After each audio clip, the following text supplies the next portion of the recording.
సభకు నమస్కారం. ఈనాటి విశ్వశాంతి స్కూల్ స్థాపించి 34 సంవత్సరాల పూర్తి చేసుకున్న సందర్భంగా పిల్లల సమక్షంలో పిల్లల తల్లిదండ్రుల ఆశీర్వాదంతో ఎంతోమంది బంధుమిత్రులని ఆహ్వానించి ఈరోజు ఈ ప్రాంతానికి నన్ను కూడా ఆహ్వానించి ఈ సభను ఏర్పాటు చేసినటువంటి వ్యవస్థాపకులు మిత్రులు రమణయ్య గారిని ప్రత్యేకంగా అభినందిస్తూ, నేను రమణయ్య గారు ఒకేసారి డిగ్రీ పూర్తి చేసుకున్నాం. ఇద్దరం కూడా జోబీ కాలేజీలో 1987లో రమణయ్య గారు BA అనుకుంటా, ఆయన BA, నేను BCom, ఇద్దరు కూడా పూర్తి చేసుకున్నాం. నేను కూడా రమణయ్య లాగానే విద్యారంగంలోనే రాణించాలని, పిల్లల జీవితాలతోనే నా జీవితాన్ని కూడా ఉంచాలని, భారతదేశ పౌరులుగా తీర్చిదిద్దాలని నేను కూడా ఉపాధ్యాయ వృత్తిలో వచ్చి దాదాపు 900 మంది స్టూడెంట్స్కి పాఠాలు చెప్పి, కామర్స్లో అన్ని సబ్జెక్టులు చెప్పి అనుకోని రీతుల్లో వ్యాపారంలోకి దిగటం, ఆటుపోట్ల మధ్య ఈ రోజున మీ ముందుకు రావడం జరిగింది. ఈ సందర్భంగా స్టేజ్ మీద ఆసీనులైనటువంటి మిత్రులు రమేష్ గారు, మిత్రులు వెంకటేశ్వర్లు గారు, మిత్రులు హరిబాబు గారు, అదేవిధంగా ప్రసాద్ గారు, నాకు అత్యంత ఆప్తులైన మా గౌస్ పాషా గారు, ఇక్కడికి విచ్చేసినటువంటి అందరికీ కూడా పేరు పేరున ధన్యవాదాలు, అభినందనలు, శుభాకాంక్షలు తెలియజేస్తూ, విశ్వశాంతి స్కూల్లో చదువుతున్న పిల్లలందరినీ కూడా ఆశీర్వదిస్తూ, విశ్వశాంతి మీద ఆధారపడి విశ్వశాంతి మీద నమ్మకంతో విశ్వశాంతి రమణయ్యగా పేరు నామకరణం చేసుకున్నటువంటి ఈ కళాశాలలో నన్ను పిల్లల్ని జరిపించి విద్యాబుద్ధులు నేర్పిస్తున్న తల్లిదండ్రులందరినీ కూడా మనసారా అభినందిస్తూ, ఈ కళాశాలలో ఈ పాఠశాలలో అధ్యాపక వృత్తి చేయడం ఒక దైవ సంకల్పంగా భావిస్తూ ఎంతమంది అధ్యాపకులు ఇక్కడ పిల్లలకి పాఠాలు నేర్పుతున్న అధ్యాపకులందరినీ కూడా పేరు పేరున అభినందిస్తూ, ఒక మంచి సమయంలో ఒక మంచి మనసుతో ఏర్పడినటువంటి ఒక పాఠశాలలో ఒక ఆశయ సాధన కోసం ఏర్పడినటువంటి ఒక స్కూల్లో మీతో కలిసి కొద్దిసేపు ముచ్చటించే అవకాశం కల్పించినటువంటి మిత్రులు రమణయ్య గారిని అభినందిస్తూ, అన్ని దానాల కంటే కూడా విద్యాదానం చాలా గొప్పది. ఒక్కసారి జ్ఞానాన్ని సముపార్జిస్తే జీవితాంతం ఆ జ్ఞానం మనకు ఉంటుంది.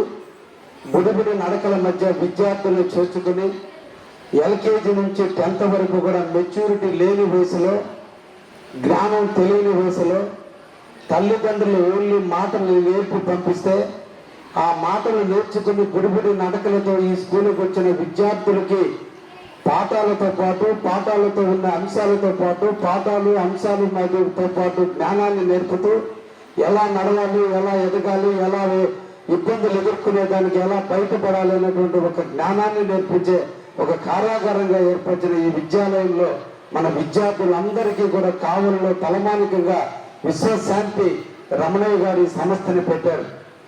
దాదాపు 34 సంవత్సరాల చరిత్రలో, అంటే ఒక విద్యా సంస్థ ప్రైవేటు రంగంలో నిలదొక్కుకోవడానికి ఇబ్బందులు ఎదుర్కొంటున్న తరుణంలో భవిష్యత్తులో ఈ రంగం పేదవాడికి అందరికీ కూడా హక్కును చేర్చుకునే విధంగా ఉండాలి, పేదవాడికి విద్యను పేదవాడి దగ్గర కూడా తీసుకుపోవాలి, అందరూ చదువుకుని సమాజంలో ఒక స్థాయికి రావాలి, జ్ఞానాన్ని పెంచుకోవాలి అనేటువంటి ఒక దృఢ సంకల్పంతో కష్టాలతో మొదలైనటువంటి మా రమణయ్య గారి ప్రస్థానం ఈరోజు సుఖాలకి దారితీసింది.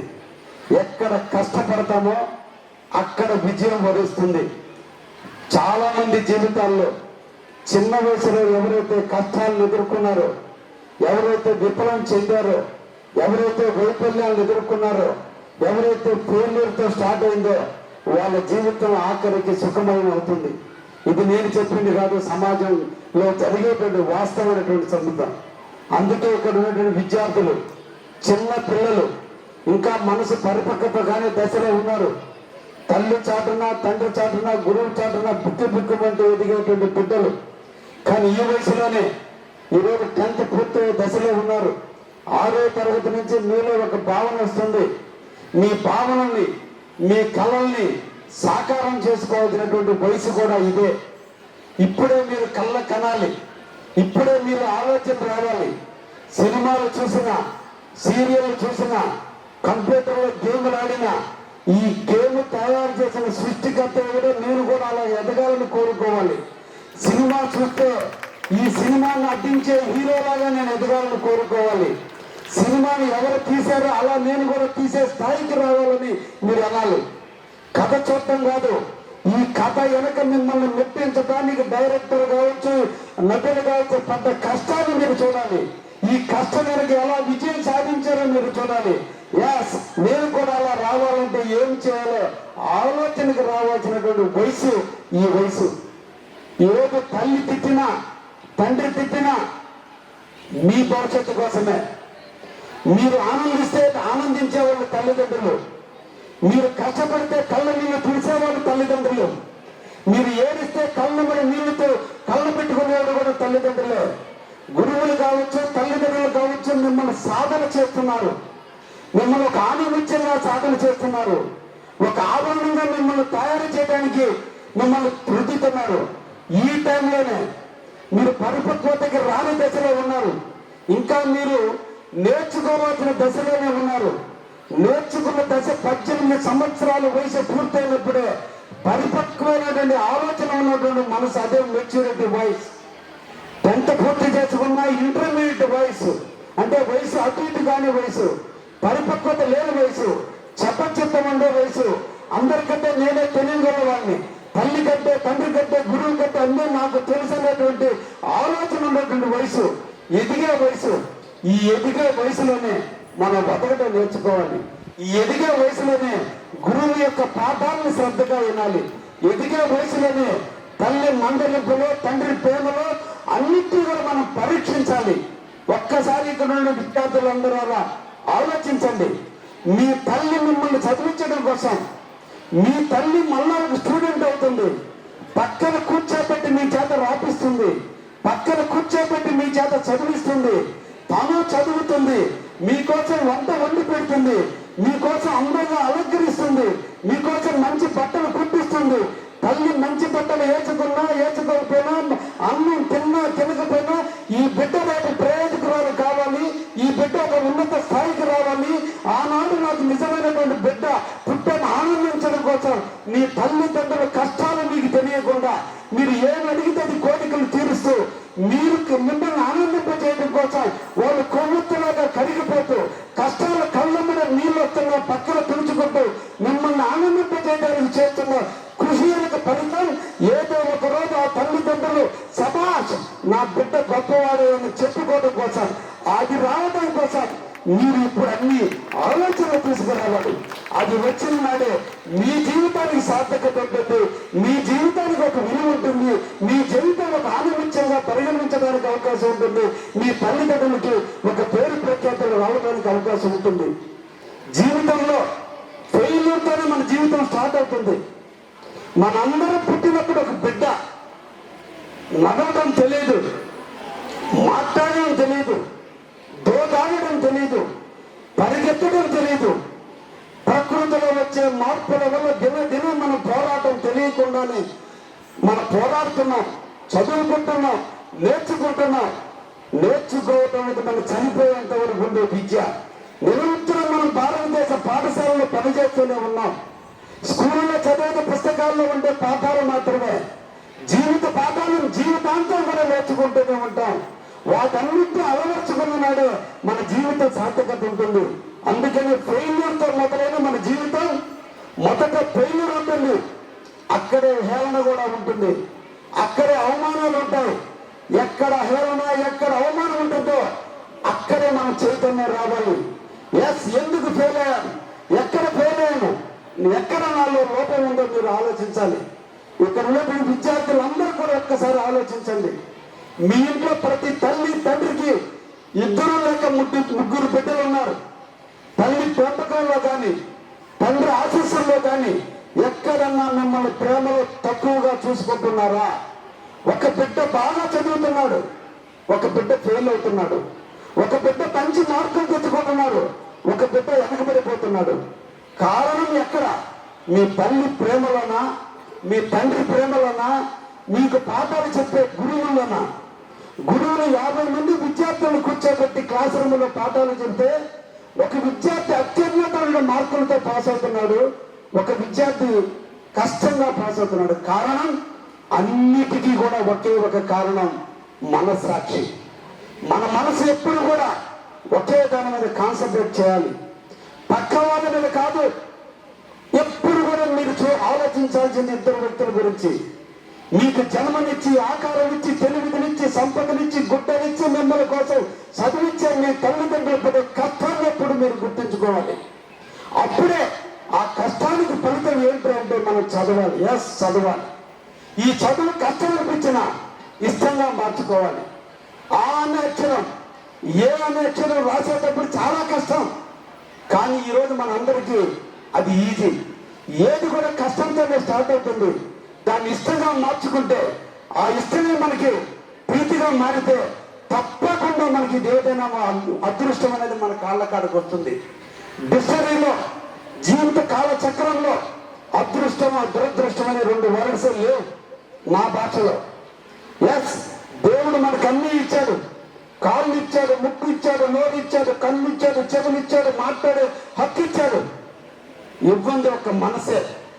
ఈ మనసును నీ దగ్గరే పెట్టుకుంటే, నీ కంట్రోల్లో పెట్టుకుంటే, నీ మనసును ఏకాగ్రత మీద పెడితే, నీ జీవితంలో ఒక ఉన్నతమైన స్థాయికి ఎదగాలని కోరికతో పెట్టుకుంటే, ఈ రోజు స్టేజీ మీద కూర్చున్న నేను ఏదో ఒక స్టేజీ మీద ఎక్కి సన్మానం పొందాలని ఒక కాంక్షణీలో ఏర్పడితే, ఈ రోజు నేను విద్యార్థిగా ఉన్న నేను రేపు ఇంజనీర్గా కావాలని కలవాలంటే, ఈ రోజు ఏ గురువు అయితే నాకు పాఠాలు చెప్తున్నాడో ఆ గురువు స్థానంలో నేను కూడా విద్యార్థులకు పాఠాలు చెప్పి టీచర్గా రావాలని కోరుకుంటే, ఇంజనీర్ గానో, డాక్టర్ గానో, యాక్టర్ గానో, టీచర్ గానో, పోలీసు గానో, దేశంలో ఉన్నటువంటి ఏదో ఒక ప్రొఫెషన్లో రాణించాలని కోరుకుంటే, ఎస్, ఈ రోజు నేను ఒక వ్యాపారం చేయాలని కోరుకుంటే, ఆటోమేటిక్ ఆ స్థాయి కోసం నిరంతరం కూడా కృషి చేయాలి. కోరికలు అందరికీ వస్తాయి, కానీ కొద్ది మంది పూసిన ప్రతి పువ్వు దేవునికి పాదాలు తాకదు. ఏ కొద్ది పువ్వులకు అదృష్టం ఉంటుంది. అలాంటి పువ్వుగా మనం మారాలంటే, అటువంటి దేవుడి పాదాలు తాకేప్పుడు ఒక చరిత్రను సృష్టించాలంటే కఠోరమైన సాధనతో రావాలి. సాధన లేని జీవితం ఏది ముందుకు పోదు.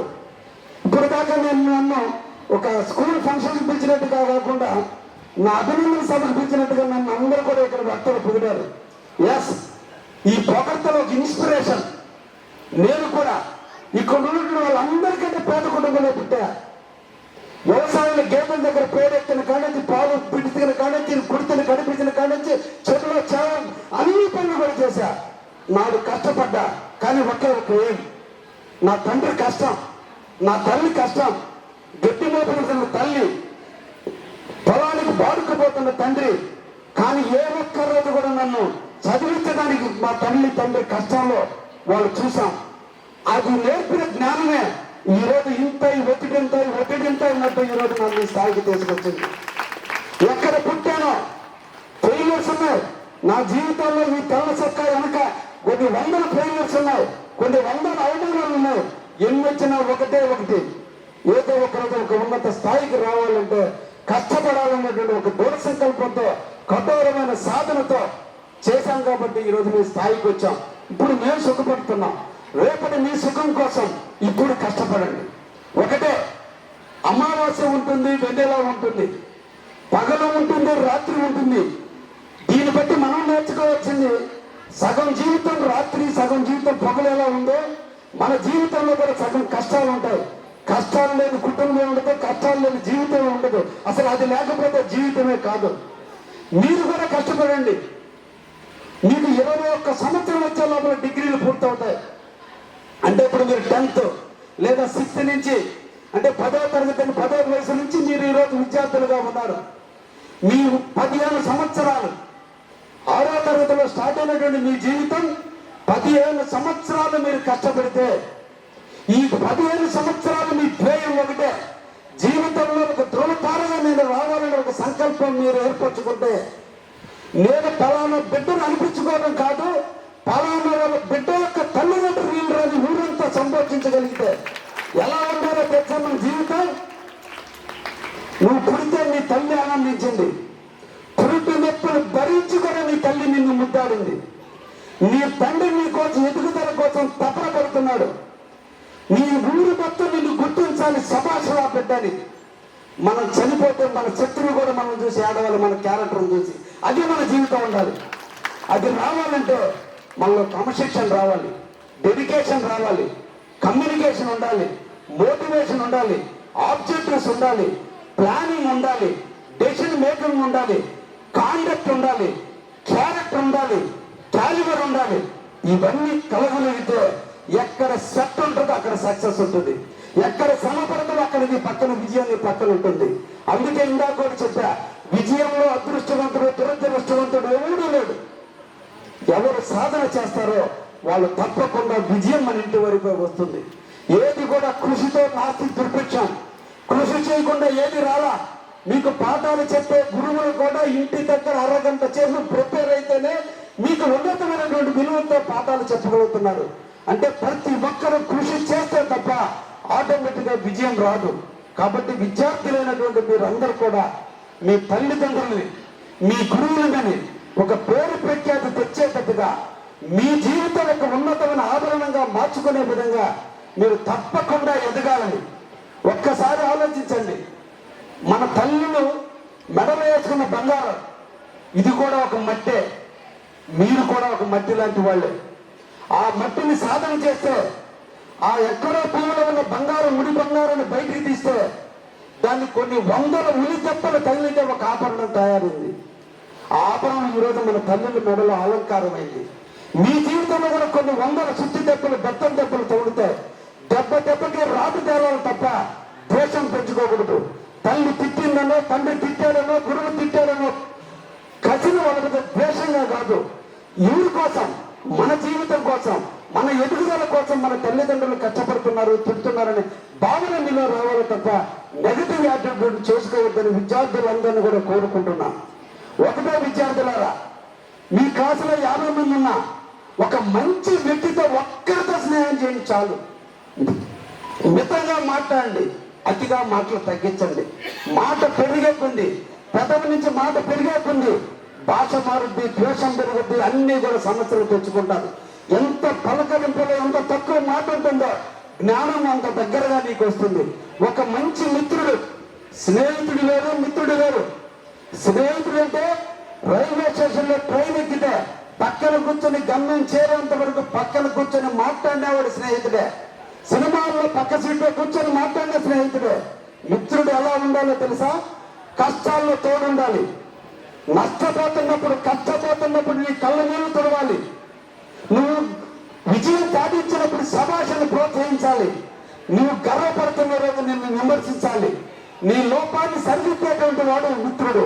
అటువంటి ఒక్క సాంగత్యం, అటువంటి ఒక్క సత్సంగం నీకంటూ అప్పితే నీ జీవితాన్ని ఒక శిల్పంగా మారుస్తాడు ఒక మిత్రుడు. అటువంటి మంచి మిత్రుడు మీరు పొందాలని దానికి ఒకే ఒక మీకు సూక్తిని తెలియజేస్తే నేను ముగిస్తాను. వివేకానంద చెప్పిన సూక్తి. మీరందరూ కూడా మీ జీవితం ఒక నీటి బొట్టు లాంటిది. అంటే నీటి బొట్టు, ఇది ఒక బాగా మంచి ఎండలో ఒక రాయి మీద పడితే ఆవిరైపోతుంది. అంటే ఒక చెడ్డవారితో మీరు స్నేహం చేస్తే మీరు కూడా పతనం అవుతారు. అదే ఒక అంకురంలో ఏర్పడేటువంటి చెట్టు మొదటలో, మొక్క మొదటలో ఆ నీటి బొట్టు పెడితే ఆ చెట్టు చిగురిస్తుంది, పూలు కాస్తుంది, పనులు ఇస్తుంది, నీడలు ఇస్తుంది, మన మంచి జీవితానికి నాంది పెరుగుతుంది. అందుకని మంచి మిత్రులు మీరు సెలెక్ట్ చేసుకుంటే వాడు మీలో ఉండే సద్గుణాలను ప్రోత్సహిస్తాడు, మీకు ఒక ఉన్నత స్థాయికి ఎదిగేదానికి తప్పకుండా సహాయపడతాడు. అటువంటి సత్సంగం కావాలి. అదే ఒక నీటి బొట్టు. సముద్రంలో నీళ్లు ఉంటాయి కానీ దేనికి పనికిరాదు. అక్కడే నత్తలు కూడా ఉంటాయి, అవి కూడా దేనికి పనికిరావు. ఎప్పుడైతే సముద్రంలో ఉన్నటువంటి ముత్యపు చెప్పల మీద నీటి పట్టు పడితే పరపరాగ సంపర్కం జరిగి ఒక ముత్యం తయారవుతుంది.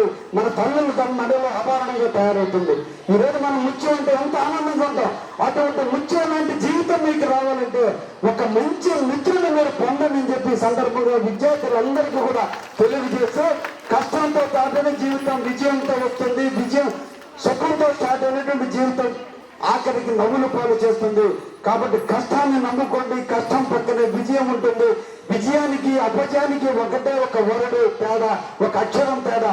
కానీ విజయం శిఖరానికి తీసుకొచ్చింది, అపజయం పాతాళానికి నొక్కుతుంది.